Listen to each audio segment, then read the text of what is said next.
Hey, welcome back, everybody. It's time to meet our community, the Hispanic business community here in Orange County. Powered by the Orange County Hispanic Chamber of Commerce and Orange County's only community radio station, OC Talk Radio. Streaming live from our studios here at the University of California, Irvine's Beale Applied Innovation Center. With the king of all media here, John Gutierrez. Hey, everybody. Thank you, Paul. Thank you for having us, OC Talk Radio. We have an exciting show today at our community podcast show powered by the Orange County Hispanic Chamber of Commerce.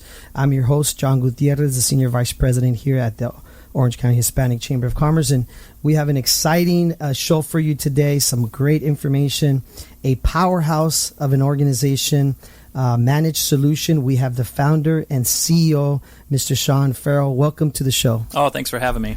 You and I were talking as you arrived here, and of course we're at the UCI Technology Center, and it was just really exciting to hear your story of how you started your organization, your business, your company. And I say organization because you're also doing a lot of great philanthropy work in the community. And we'll get into all of that, and obviously all the great technology that you guys are doing as far as the community, the businesses. But here on the show, we like to always get to know you first as a person. Can you share with us a little bit about you, where you grew up, your hobbies, family? Tell us a little bit about you. Yeah, sure. I'm kind of a California boy, but I will go back, a little bit further than that. So my parents actually came over or up from Panama, Central America. I'm getting older, so we'll just say a long time ago. They were married in Panama, spoke Spanish, moved to the States, I think back in the 60s.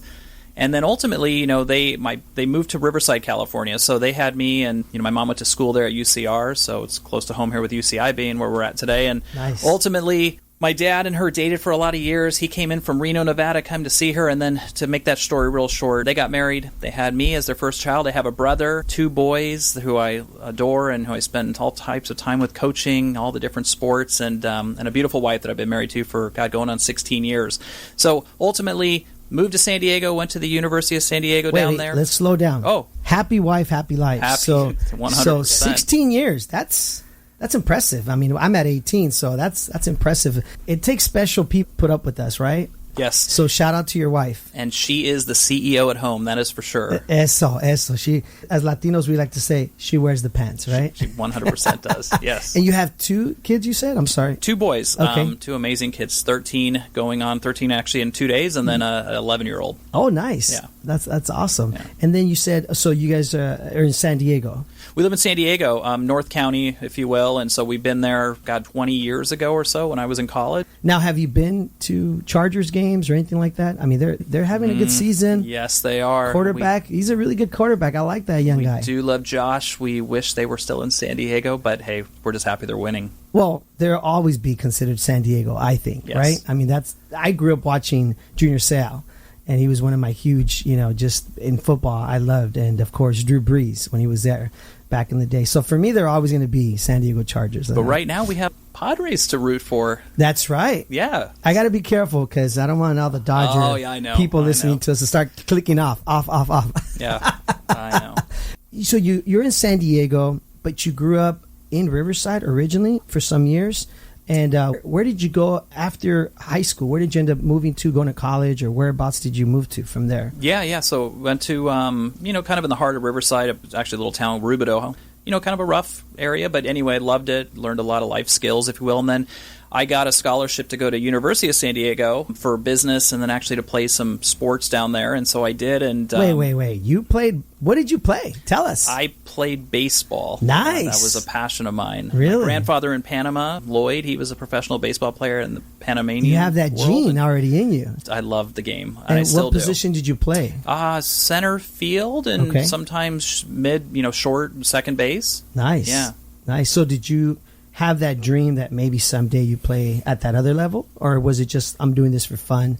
I always wanted to keep it fun, and I remind myself all the time, like for my kids, it's all about whatever it is they do, the enjoyment of the sport, just having fun doing it. So I felt the same way. I look back and I said, God, I just always had fun with everything I did. Soccer, baseball, the golf. I liked a lot of different sports, and sometimes too much. I took on too many things, yes. But baseball seemed to work out for me. I always tell people it seems like sports is a great place for us to learn leadership skills, teamwork, right? Like every sport kind of does that. I mean, I played football growing up, and I felt that it really helped me.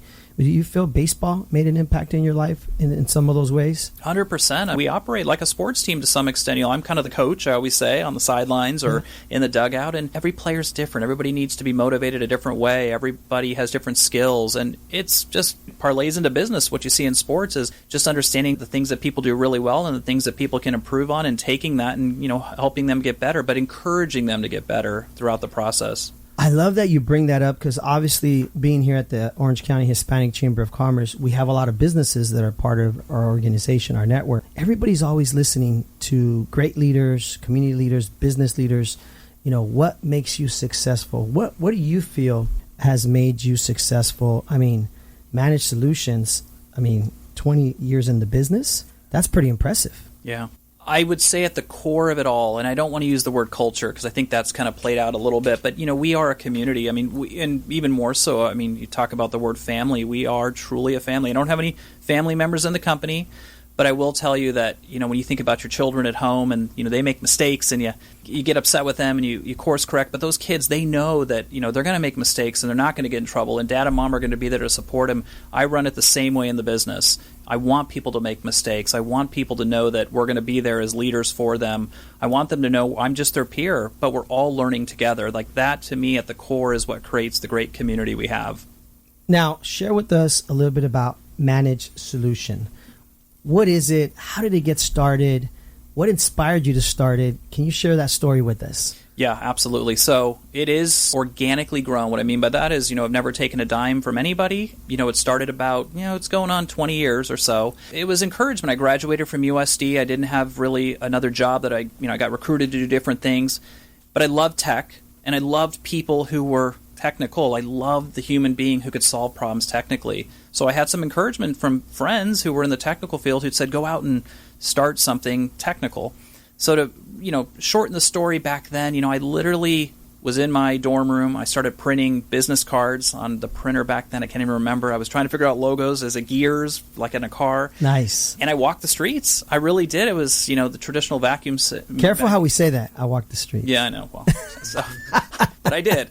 I got kicked out of a lot of places. But it shows that you were driven, right? Yes. Because many people said no to you, obviously, right? Lots of no's. And you just kept going. Absolutely. And, you could do all that on your own. You could figure out how to connect with people who potentially would, want something from you on the buying side. You could figure out how to, get that off the ground. But then it became, now I got to hire people and employees and figure out what we talk about, baseball, figure out what we all do well, what positions we play well. And that was where the business started to become more complex. So, you fast forward 10 years into the business. So we started doing two things. We opened up a national help desk. So, very technical. People can call us any time of day or night, 24 hours a day, and we will take their technical calls.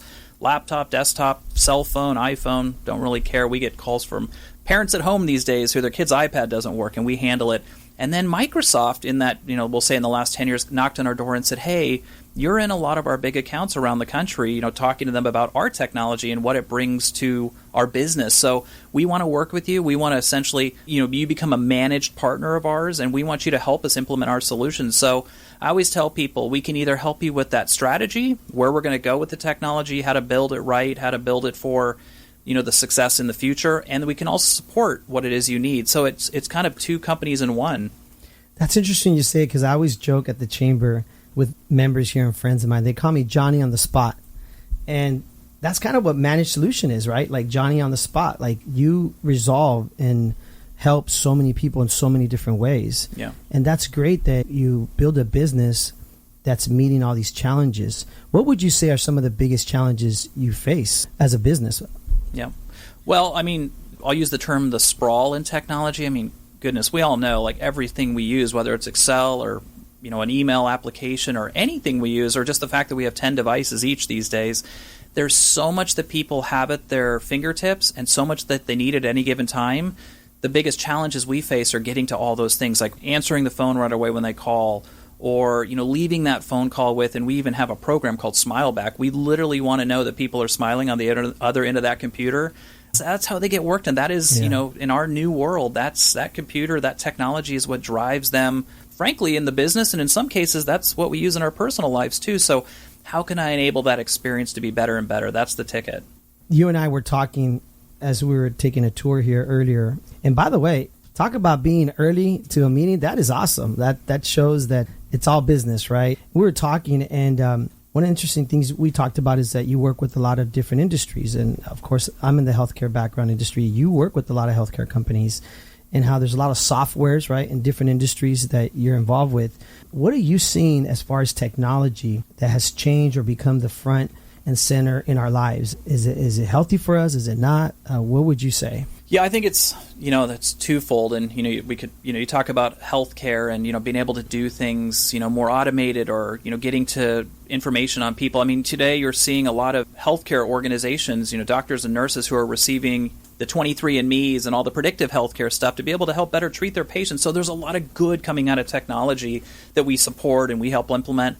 And there's a lot of, frankly, not good stuff that, we have to watch out for. You watch our kids and how they're being pulled into, whether it be the video games or the channels online. And there is a science going on out there talking about, your brain being sort of changed and manipulated. And I see it in kids. So I think there's technology for good, and it has great social impact that can be well used. And I see technology also becoming something that we have to watch out for and protect our children against.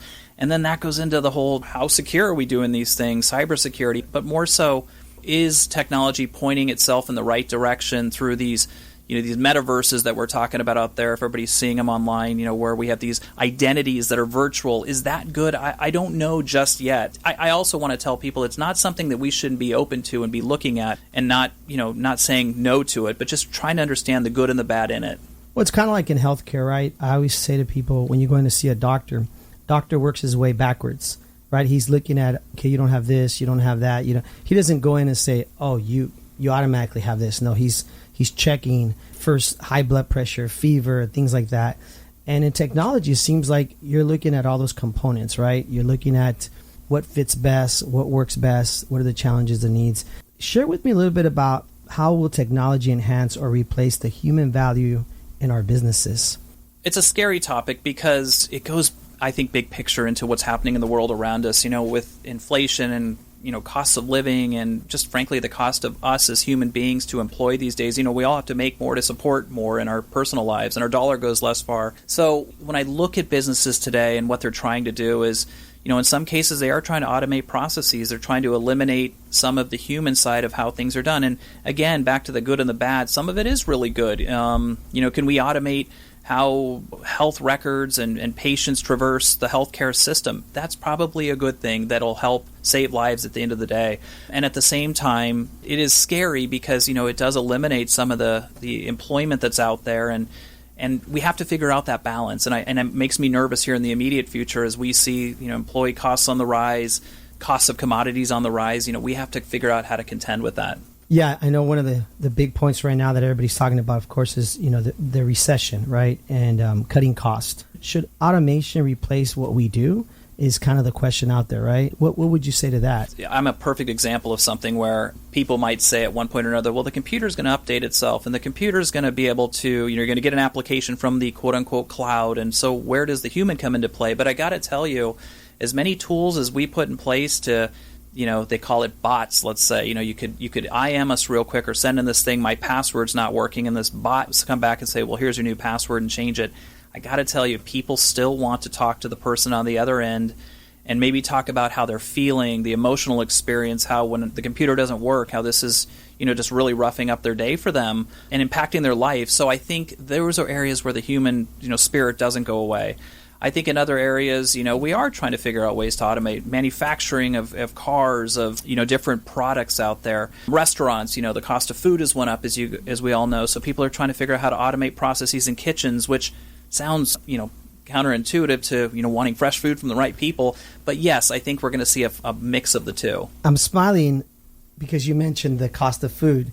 And I was just at the grocery store the other day, and I go there probably 2 or 3 times a week. They already know me.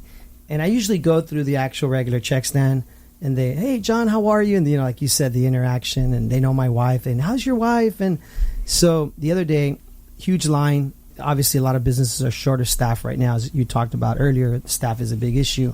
But I went through the fast lane, the machine, right, where you check out yourself. And I was frustrated because my bill was probably like $30-$40 more than it used to be. I could see that normally my grocery bill is like $120 and it was like $160. And the lady saw me kind of frustrated and kind of angry, and she's like, "What's wrong, John?" And I said, "Yeah, my bill's like $40 more, and yet I'm still bagging my own bags and like bagging my own stuff, and I'm checking out my own stuff, you know." So it's kind of like one of those, cost is going up, but we're losing service is going down. Exactly. Yeah. So you made a great point about that. And who knows, maybe these machines will eventually have like a smiley face, like you said, to your point earlier of your software, where they're like welcoming you and there's a smiley face, because we are losing that, right? The connection to human life. Yep, 100%. I mean, a fun story is everybody's talking about this augmented or virtual reality stuff, but you know, we actually saw, and I won't go into the big company we all know, and we order a lot of products from online, but we saw a person at home. That little company? Yeah, it's a little company that has overnight delivery. But we saw a person at home sitting there with these gloves, these virtual reality gloves, and we saw on the other side of the screen a supermarket where that person with a robot at the supermarket was stocking shelves with beverages, and it was incredible to think that, you know, we could do it remotely. So maybe there's a parallel there where things work out and we still have the human doing some of that task, but they don't have to necessarily be at the store to do it anymore, and a robot can roll down the aisle with the Cheez-Its and the Triscuits and get it all up there on the shelf. I don't know, but I think we have to look at that and see how it plays into our world. That's interesting you bring that up. We had one of our first members on here at our podcast, our good friends Leo and Teresa. Paul remembers them well because they brought food in, empanadas and everything, and we had a blast eating, which I think Feli here, by the way, Feli, thanks for being here. Thanks for connecting us all. He mentioned going to Villa Roma after this to go eat lunch. And one of the things they tried out at the restaurant when the pandemic ended, I saw they had one of these robots in there that would bring you the food from the kitchen. And so I guess there's a whole schematic that the robot learns from the restaurant and knows what table to go to. And then it just pulls up and you take your plate off of it. And one of the reasons why they did this was because a lot of restaurants are short on staff right Absolutely. now, right? I did video of it and everything. Me and my wife were laughing, having a good time. My kids loved it. But it was very intriguing to see a robot bringing your food, you know? Yep. I mean, we're seeing that. Yeah. I mean, it's a perfect example of the restaurant communities where service is hard to find. You know, there's more jobs available to the traditional, let's say, restaurant worker than they ever had. I mean, you can go now be an Amazon driver or a FedEx driver and make those similar, you know, wages to do those kind of things. So I think all industries that once relied on just the human from a service perspective are having even a harder time, not just because of the pay, but just because of the new world of job opportunities that are out there. So again, I think we need the human at the end of the day, but at the same time, you know, the world is changing very quickly in front of us. Paul's giving me that look. He gives me that 5-10 minute look. Yeah, no problem. But I want to go into, you all got involved with our Hispanic Chamber of Commerce, and we really appreciate you guys becoming a member of ours, a partner of ours. And you all were at the golf tournament, which of course raises money for our youth foundation, which is for our scholarships for our youth chamber. And we just want to say thank you. We really appreciate you guys being one of our sponsors, one of our supporters. I know Feli here you guys had a good time, right, Feli? So tell us a little bit about what you all are doing the community philanthropy-wise, because I know you're involved in some programs where you're providing either software, technology. Share a little bit about that with us, please. Yeah. And what we're looking for is people.